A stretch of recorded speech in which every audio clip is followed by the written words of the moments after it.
My name is Michelle Roselle. I'm the Director of Heritage Tourism for the City of Cripple Creek, and I've been here for 10 years. Awesome. And how did you first become interested? So it's actually really a long story, but I'll make it as short as possible.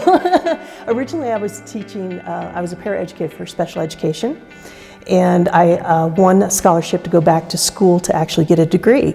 And when you get a degree in teaching, you also have to pick a discipline. So my first year in college, and this was after I already had a whole family and everything, going back to college 25 years later, I decided, I had a really great professor, so I decided history was going to be my discipline. About 2 years into it, I changed my mind about the teaching, and so I just went ahead and finished my education in history.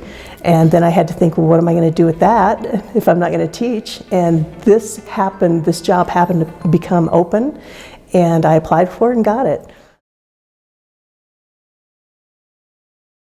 If you're going to go into something, this job is so unique because I'm in tourism as well as history.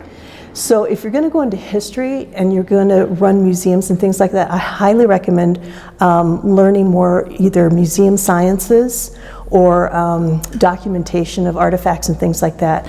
I do not have that, and I've had to learn along the way. So to me, to go into the history part of it, that's a huge piece to know and understand. Definitely have to be a people person. We greet people every day. We do personal tours every day. Organization. That's probably most of it. You have to be totally organized because there's so many things going on. And then, like I said, talking to tourists, making them feel comfortable and welcome in our city and wanting to experience everything that they can while they're here. So, that's a really tough one, to be honest with you. So I'm going to kind of lean towards the museum side of it. A lot of museums start, honestly, about $35,000, but once you get into a directorship and you take over the big reins, it can range into the $70,000 and $80,000. So it just depends on where you are and what exactly you're doing for that position. So you're right, it is very unique. I have 3 historic buildings that I run and 1 modern facility that you guys started in. So that's a state-of-the-art building, so that's completely different from something like this, which is 120 years old. So it's very fun actually, because I do get to go back and forth between different facilities. All my staff does, and so it's never mundane. It's always different every day. I work generally 40 hours, but there are some occasions like we do paranormal investigations here at the jail, so that's when I'll come overnight, and so I'll run maybe 50 or 60 hours that week, but I always get to make up that time later. But generally, just for my position, 40 hours, and then my staff is all part-time, so under 32 hours. Okay, you saw me this morning. I was already frazzled. So for me, I have to make sure all my facilities are open, everything is working, and that's anything from plumbing to electrical. Then I have to make sure payroll is done, so I make sure all my staff is getting paid appropriately and correctly. I have to make sure all the bills are paid, because I do pay bills. I pay any facility corrections, retail sales, because I do have retail sales here in this building in particular. I have to do inventory to buy retail sales. Once I get through that, answering emails, and once I get past that, then I can kind of breathe for a second and see what blows up next. 120-year-old buildings get very expensive to take care of. They break often.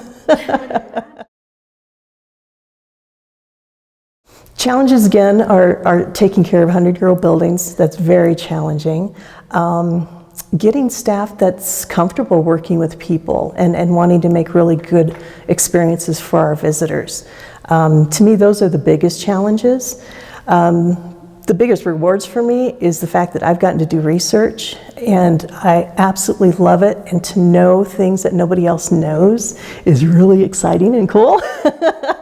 So to me, that's the biggest thing. And also, when you get reviews back from visitors and they just had such a great time and they were so excited to be here, that is a big pat on the back for me and my entire staff. Yes and no. It's 7 days a week. So of course weekends we have to be open. So that does make it kind of challenging for families.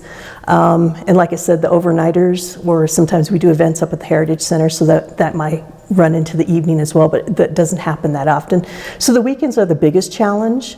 Otherwise we're open regular hours, 9 to 5. So at least there's not a lot of evening hours, so that it is a little bit more compatible with families. And you've talked a lot about enjoying the research that you've done. Would you say that's your favorite aspect of your job? Or would you Yes. like further expand on that? Yes, no, the research is absolutely my favorite. A lot of people, when they come in this building in particular, their questions are so unique, which is great. And most of the time I have an answer for them because either I've looked into it or I've talked to previous, believe it or not, sheriffs that have worked in this building, because it was open long enough that we have sheriffs on the department that worked here and inmates that come and visit. So that's interesting to gather all that information. So yeah, the research by far is my absolute favorite. I wish I had more time.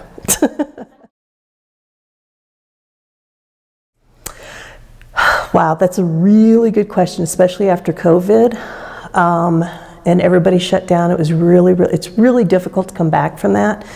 Fortunately, there's been a lot of grants available, and that's still an opportunity, and I think that's the way the future's going to be, is still having grant money available to keep these buildings open and alive.